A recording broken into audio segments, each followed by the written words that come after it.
Assalamualaikum warahmatullahi wabarakatuh. Halo adik-adik, perkenalkan nama saya Nita, saya Mutiara. Saya Syarul Pratama. Nah, bagaimana kabarnya adik-adik hari ini? Baik ya. Nah, hari ini kita akan mempelajari tentang siklus air. Nah, dan tujuannya adalah yang pertama, kita akan belajar tentang manfaat air. Yang kedua, kita akan memahami tentang proses terjadinya siklus air. Yang ketiga, kita akan membahas kegiatan manusia yang mempengaruhi siklus air. Yang keempat, kita akan belajar tentang syarat air bersih. Dan yang kelima, terakhir, kita akan mengetahui cara menghemat air.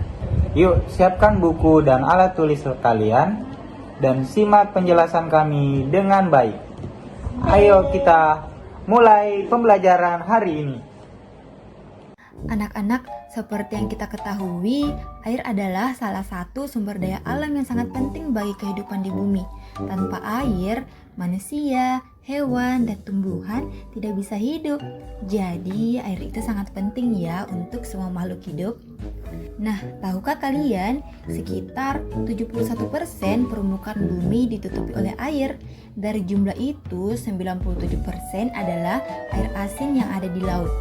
Sedangkan hanya 3% yang berupa air tawar. Dari air tawar itu, 2%-nya berbentuk es di kutub dan sisanya adalah air yang bisa kita gunakan, seperti yang ada di sungai, danau, dan air tanah. Wah, ternyata sebagian besar bumi kita dipenuhi oleh air ya. Tapi hanya sedikit air yang bisa kita gunakan untuk keperluan sehari-hari. Anak-anak, tahukah kalian apa saja sih manfaat air dalam kehidupan kita? Yuk kita bahas bersama-sama manfaat air bagi makhluk hidup di bumi ini. Adapun yang pertama, manfaat air bagi manusia, yaitu kita dapat menggunakannya untuk minum, memasak, dan mandi. Selain itu, masih banyak lagi kegunaan air bagi manusia. Tidak hanya manusia, hewan juga membutuhkan air. Hewan menggunakan air untuk membersihkan tubuh dan untuk minum agar tubuhnya tetap sehat. Lalu, bagaimana dengan tumbuhan? Air juga penting ya anak-anak bagi tumbuhan. Tumbuhan membutuhkan air untuk melakukan fotosintesis. Masih ingat apa itu fotosintesis? Nah, jadi fotosintesis adalah proses tumbuhan untuk membuat makanan. Tanpa air, tumbuhan tidak bisa melakukan fotosintesis. Selain itu, ada juga beberapa tumbuhan yang hidup di air, seperti teratai dan eceng gondok. Jadi, air itu sangat penting ya anak-anak untuk manusia, hewan, dan tumbuhan. Anak-anak, seperti yang kakak jelaskan tadi, air sangat penting bagi kehidupan, baik manusia, hewan, maupun tumbuhan. Semuanya tentu membutuhkan air. Nah, walaupun kita menggunakan air setiap hari, tapi air di bumi ini tidak pernah habis. Mengapa ya? Itu karena adanya proses yang disebut siklus air.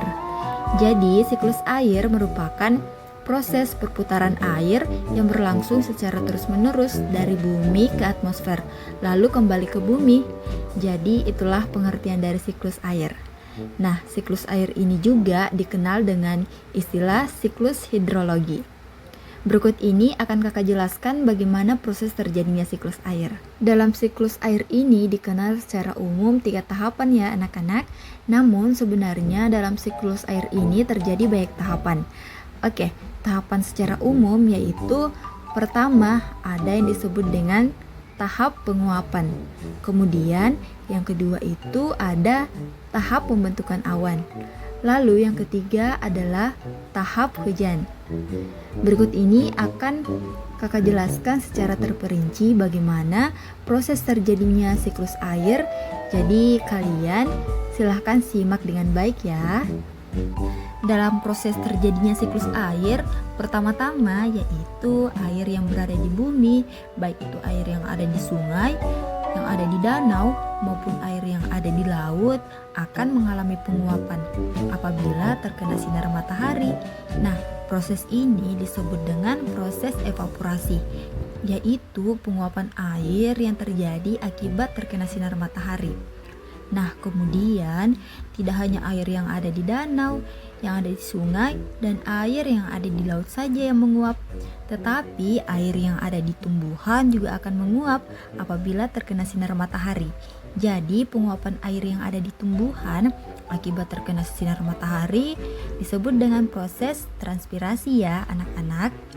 Kemudian selanjutnya uap air dari hasil proses evaporasi dan transpirasi akan naik ke atmosfer ya anak-anak.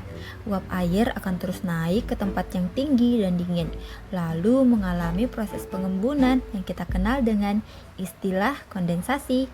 Kondensasi ini menyebabkan uap air berubah wujud menjadi butiran-butiran air yang kita sebut dengan hujan.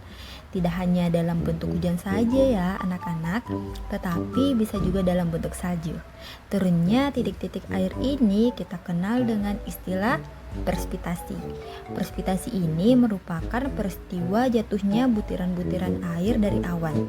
Jadi seperti yang kakak sampaikan tadi, bahwasanya presipitasi dapat berupa hujan, es, dan juga salju. Nah, anak-anak, sebagian air dari hasil presipitasi nantinya akan kembali ke permukaan bumi, seperti ke sungai, laut, danau, dan tempat lainnya. Butiran-butiran air ini akan diserap oleh tanah, lalu dialirkan kembali ke sungai, danau, atau laut. Proses penyerapan air ke dalam tanah disebut dengan istilah infiltrasi. Infiltrasi adalah proses di mana butiran air meresap ke dalam lapisan tanah. Jadi, itulah maksud dari perputaran air yang berlangsung secara terus-menerus dari bumi ke atmosfer, lalu kembali lagi ke bumi. Maka dari itu, meskipun air digunakan terus-menerus, keberadaannya tidak pernah habis ya anak-anak, karena adanya proses siklus air. Oke adik-adik, itulah tadi proses singkat tentang bagaimana terjadinya siklus air yang dijelaskan oleh Kakak Anita. Nah, selanjutnya kita akan membahas kegiatan manusia yang mempengaruhi siklus air. Pertama, kita akan membahas tentang dampak negatif dari kegiatan manusia terhadap siklus air. Jadi ada beberapa dampak. Yang pertama, penebangan dan pembakaran hutan. Seperti yang kita ketahui, hutan memiliki fungsi yang sangat-sangat penting dalam siklus air.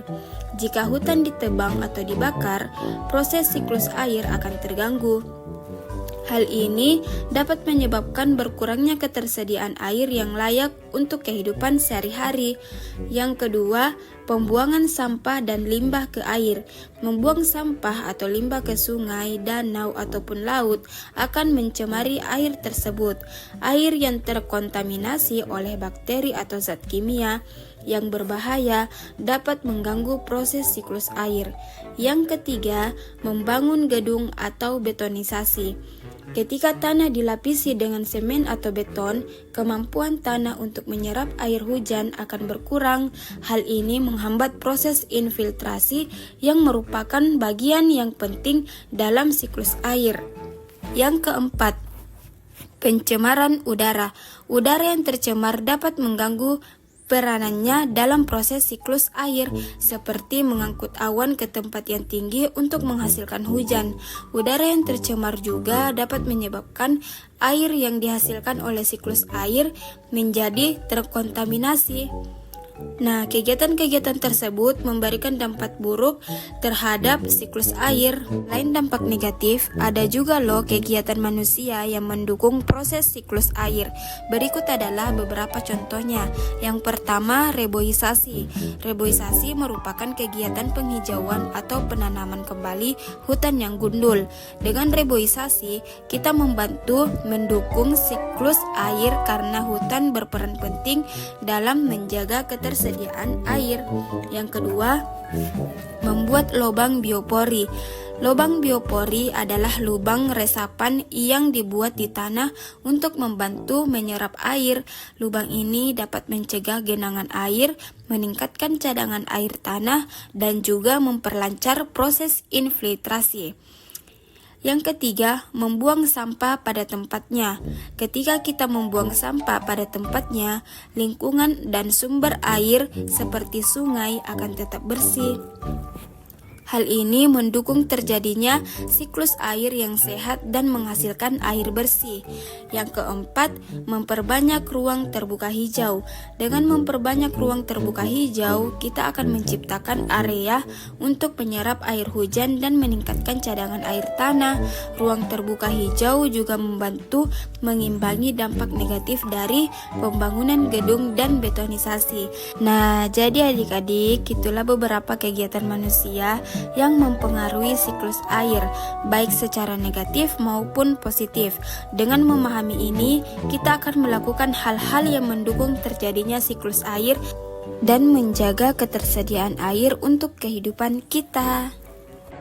Tadi Kakak Mutiara sudah membahas tentang kegiatan manusia yang memberikan dampak positif maupun negatif terhadap siklus air. Nah, sekarang kita akan membahas tentang syarat air bersih.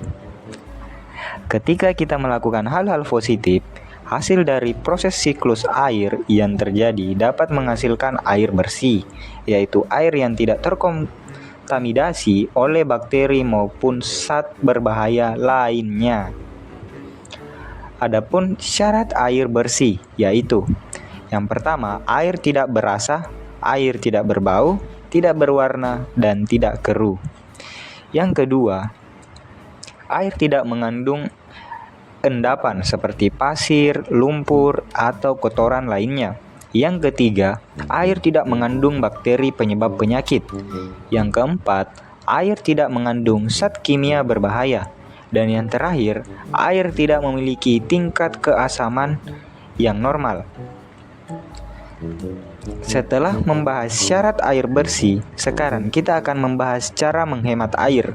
Nah anak-anak, meskipun air di bumi tidak pernah habis karena adanya siklus air, kita tetap harus menggunakan air dengan bijak. Jika kita tidak menghemat penggunaan air, lama-kelamaan persediaan air bersih dapat berkurang. Oleh karena itu, kita wajib menghemat air. Berikut adalah beberapa cara untuk menghemat air. Cara yang pertama, menggunakan air secukupnya. Jangan menggunakan air secara berlebihan. Gunakan hanya sesuai kebutuhan.